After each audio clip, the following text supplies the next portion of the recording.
Alright, good afternoon everyone. Today is Monday, September 12th, 2011. My name is Michael. I just want to go over the results from the live trading training room this morning from CFRN.net. Okay. I'll show you the results first. Okay, we had 16 ticks on the ES, plus 16 ticks on the ES. That was just 2 trades. And 31 ticks on the YM. So plus 16 on the ES and plus 31 on the YM. Now I'll take you through the trades. Alright, these boxes that I drew up here, I drew a while ago. When this first happened over here, I had put a box up here saying I think the market's probably going to get up into this area and then turn down. And as you can see, that's what happened. And I did the same thing over here. Once we were way back here and we broke the elbow, I said I think the market's going to get up into this area, and I kept moving the box over and turned down. And you can see the last time I moved the box was right over here, but it has turned down from there. Let me see. Yeah, we have a pretty good group of people in here, so that's good. For those of you who are watching right now who are trading using our system, we have the bubble right here, and this was the pullback for that bubble. It was inside the box. Even though it worked out, it's not one I would have taken. Alright, so we need another bubble to be able to take another bounce off the BBC here. Alright, we do have some bearish divergence, but we'll get into that in a minute. Let me blow this chart up a little bit, and then we can go over the trades. Okay. Let me scroll back here. Now the morning started off right in here. We started off in here. We were at the zone here. We had a bubble, but we didn't have a higher swing pivot, so there was no trade over here. Okay, then we stayed inside until we got all the way over here, and this one didn't pull back far enough to get an entry. And once it did pull back far enough over here, we didn't have a higher swing pivot again. So there were no trades in there. Alright, here we had a bubble and a pullback down to the BBC. Though this one would have worked out, the BBC was inside the box, so we did not take it. Alright, we had another bubble here, and the thing finally pulled back way up here. Alright, so that was a valid entry right there. And that entry, it drew down 1.25 before it went up and hit its profit target. Alright, there was another one over here that I took. I got 1 tick profit out of this, so I don't know how I ended up with 16 ticks. Or however many ticks I got on the ES. But right here, I ended up with 1 tick profit on this because once it got up pretty close to the profit target, I moved my stop up to break even plus a tick, and it came back and took me out there. Alright, on the way down, we shorted this one right here. This was the bubble.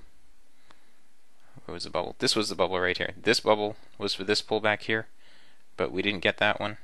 We did have a bubble right here, and we shorted this right here. We got filled here for a couple of points.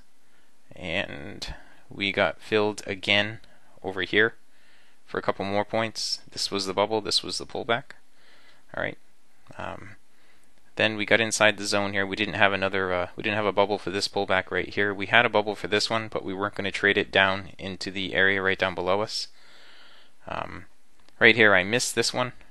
In here we had a bubble right here, and I missed it. The thing with this is we didn't have a higher swing either, and it was just getting above the zone right here. Not the zone, but the elbow extension. It moved up here and it gave us another bubble opportunity down here. Okay, so it pulled down here for another entry.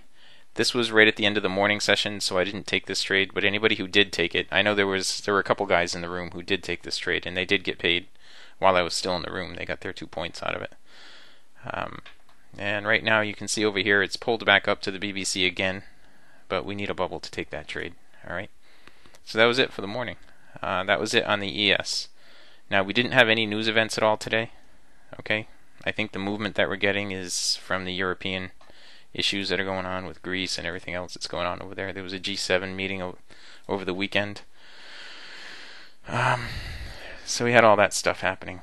There was one trade here on the 10,000 contract this morning that I pointed out. We had a bearish cross here with a pullback up to the BBC. This is a 2-point bracket on this trade as well, and that one worked out perfectly. We had the bullish cross over here, but by the time it pulled back down, the cycle wasn't in favor of a long trade anymore.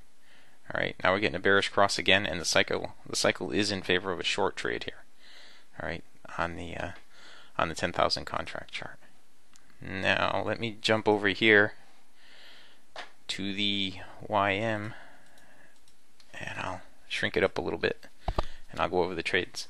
Now here on the YM, over here, this was pre-market where we had our bullish cross and the pullback down. That was pre-market, so we didn't do that, and I'm not even sure if these zones are right on here because I don't think they are. They were last week's zones, I think. I'll just leave it there for now. Anyway, this was pre-market. We didn't do this trade right here.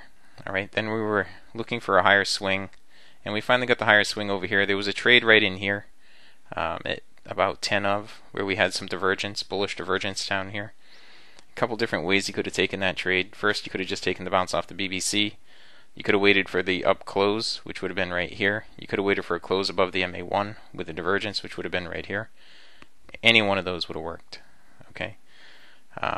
Then price kept moving along over here. When it pulled back down over here, there was nothing in favor of this trade for a long trade. So we're looking for our short opportunity here. Okay, we shorted right in here, and we took 20. I think we actually got 22 points out of this short trade right here.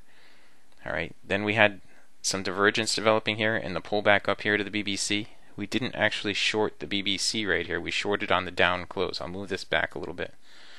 On the down close right here, we shorted, and we took, I think we took 10 out of that one. All right, the next opportunity was right here with the divergence. Right here with the divergence and the close down below the MA1. I know you're wondering, why did I get out of this trade if I was just going to do it again when it closed down below the MA1? My answer is, I got into this trade up here, and when it came down and hit the MA1, I wasn't sure where it was going to go, so I locked in 10 points. Once I locked in the 10 points, it took me out at plus 10, and I think it actually ended up being, it took me out at plus 9, but I locked in plus 10 and I had to take a slip. And then it, right here at the close, it suggested we're going to keep moving down some more. I don't think no, I didn't actually get that trade. I wanted to get it, I tried to get it, but I didn't actually get into it. No, I put my order on and it missed me, and then it moved down, and so I took the order off. Alright, then price continued to move down with the divergence. Now over here there was another opportunity to short right here with a divergence again on this down close, this little red bar right here, to short it right down to the MA1. I had missed that one this morning. I should put a little arrow on it. I had missed it this morning. And then I talked about it after I missed it because it had dropped right down to the MA1, and I said, well, you got to wait for it now to see if it closes below the MA1. If you close below the MA1, then you have another opportunity. If it doesn't close below the MA1, well, then you have to wait and see what it's going to do because it could bounce right off the MA1. And that's exactly what it did. It bounced all the way up, and at that point I had said, if it's going to bounce up, I think it should bounce up into this area right here. Okay, and it bounced into that area, and now it's come back down. This right here would have been the first pullback after the bullish cross. This would have been a losing trade had you taken that trade. Okay, had you taken that trade right there. Now we have a bearish cross, so we could be looking to go short here on a pullback up to the BBC at 824. Okay, and that was the morning. So the net result of the trades actually taken is 31 ticks there and 16 ticks there. Okay, on that I am going to end the recap.